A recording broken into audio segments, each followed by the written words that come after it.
వ్యాఘ్రేశ్వర శర్మ అహంబో అభివాయే అని మాత్రము అనుచుండెను. తోటివారు పలుకు సూటిపోటి మాటలకు అతడు కలత చెందెను. తల్లిదండ్రుల అనాదరణ కూడా ఎక్కువయ్యెను.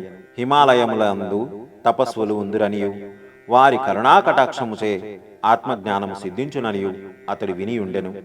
తిలదానములు పట్టుటకును అభావమేర్పడినప్పుడు ఆబ్దీకములకు పోవుటకును తప్ప ఎవరును అతనిని పిలవకపోవుట వలన అతనిలో ఆత్మన్యూనత భావమేర్పడెను. ఒకానొక బ్రహ్మీ ముహూర్తమున అతనికి స్వప్న దర్శనమైనది.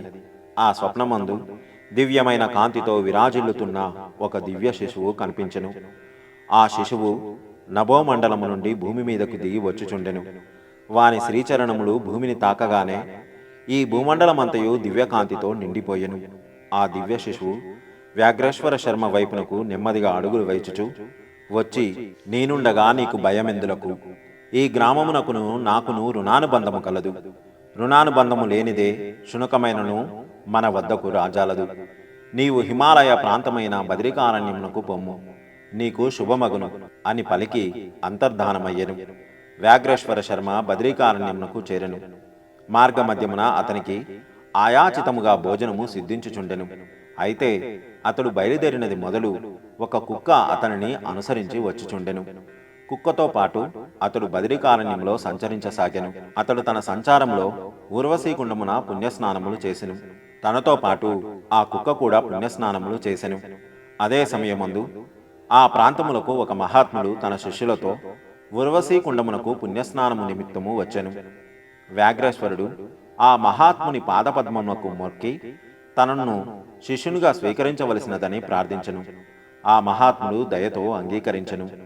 ఆ మహాత్ముడు వ్యాఘ్రేశ్వరుణ్ణి శిష్యునిగా స్వీకరించిన తక్షణమే ఆ కుక్క అంతర్ధానమయ్యెను. ఆ మహాత్ముడు ఇట్లు వచించెను: వ్యాఘ్రేశ్వర, నీతో పాటు వచ్చిన ఆ శునకము నీ యొక్క పూర్వజన్మార్జిత పుణ్యస్వరూపము. కాలో ప్రబోధితుడివై నీవు ఇచ్చడకు రాగలిగితివి. ఊర్వశీకుండమునందు స్నానం ఆచరించగలిగితివి. నరనారాయణుల తపోభూమికి ఆకర్షించబడితివి. ఇదంతయును శ్రీపాద శ్రీవల్లభుల అనుగ్రహం సుమి అని పలికెను. వ్యాఘ్రేశ్వరుడు వినమితాంగుడై, గురుదేవా, శ్రీపాద శ్రీవల్లభులు ఎవరు? వారికి నాయందు అనుగ్రహము ఎట్లు కలిగినది అని ప్రశ్నించెను. నాయన, శ్రీపాద శ్రీవల్లభులు సాక్షాత్తు దత్తప్రభువులు. త్రేతాయుగమునందు భరద్వాజుడను మహర్షి సవిత్రు కాటక చయనము అను గొప్ప యజ్ఞమును శ్రీ పీఠికాపురమునందు నిర్వహించెను.